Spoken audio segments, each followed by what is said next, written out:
quick story about that. So Motown 25, that's all of Motown's past and current artists at that time. They, everybody was on that show. Commodores were on that show. I'll make it very, very short, okay? My dad, he's watching Michael, and if you know anything about the Commodores and the Jacksons, their history, the Commodores toured for the Jacksons when the Jacksons were kids in 1971 and 1972, before they were signed to Motown. And so Commodores, all those years later, Motown 25, they're watching Michael and the Jacksons tear it up, Michael does the moonwalk. He's the bigger star. He's larger than life. He comes down, and my father tells a story that he's in the dressing room, and somebody puts his hands over his eyes. And he's like, there's a voice that asks him, do you know who this is? Guess who? And my father's like, Stevie, is that you? Stevie Wonder's blind. Stevie, is that you? He's like, no, it's not Stevie. The person took their hands from over their eyes, and my father turned around and he said it was Michael Jackson. And he was like, oh, Mike, you were just incredible. To see you and your brothers, it was like when you guys were kids. I need your autograph. That was a running joke they had. I need your autograph. And Michael was like, no, you're the bigger star. I need your autograph. He's like, no, Mike, I really need your autograph. And Michael Jackson, I promise to God, took off the glove from his hand that he performed with and debuted the moonwalk in and gave it to my father. No. Oh. Yeah. Why am I just hearing this now? No. I think we're all just hearing this now.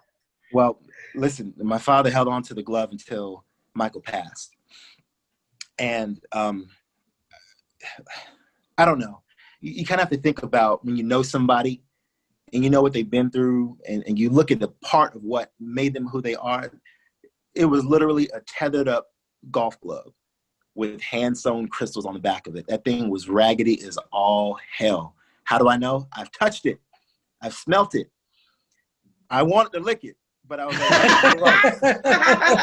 like, But listen, you have to understand something. You grew up in that thing. I thought it was like my uncle's glove, like one of my uncle's work gloves my dad just found lying around at the house or something. He's like, that's Michael Jackson's glove. I'm like, hey, that ain't Michael Jackson's glove. And of course, after he passed away, like I said, my father, he ended up selling it or auctioning it. He sold it to an auctioneer.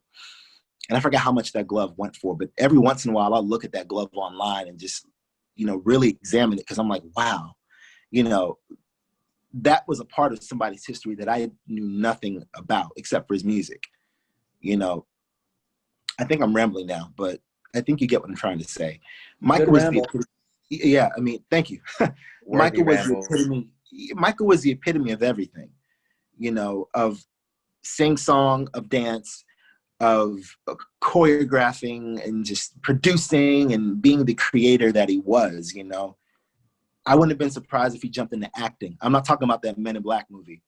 I'm not even talking about The Wiz. I'm talking about if he really jumped into acting and not starring in his own music videos that we call short films. But, I really think he would have taken the world by, a storm over and over and over and over again.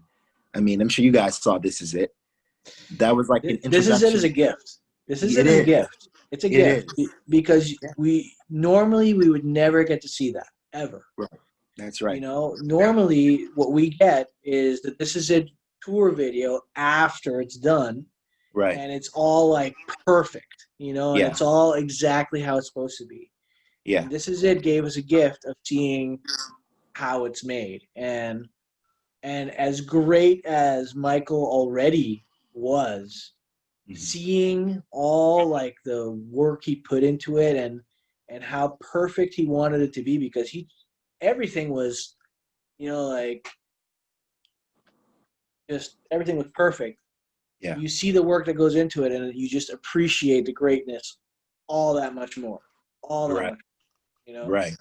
As a fan, you appreciate it in one aspect. As a musician, it's a completely different story. Yes.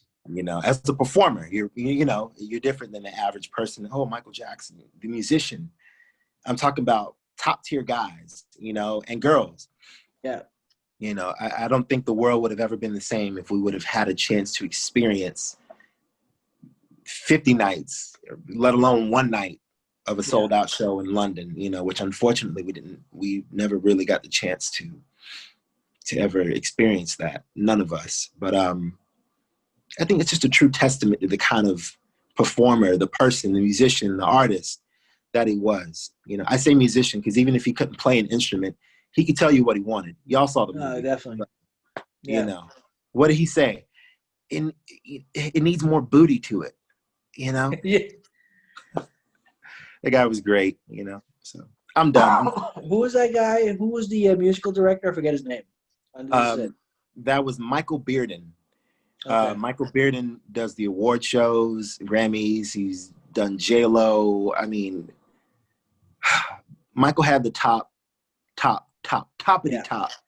industry giants. Bashiri Johnson, the percussionist. Orianthi, you guys know, his lead guitarist. Tommy Organ, who then went to play for the George Lopez show. Alex Al, the bass player extraordinaire. You know, to my point, Michael as an artist, his music, his character, what he was about and who he was introduced to a whole new generation. Those kids that were dancing on that stage 11 and a half years ago for This Is It, those are kids like our ages, you know, younger. I'm talking about fresh out of high school, wanting to live that dream. And I don't know, I'm done. So it's great. We could talk about this all night.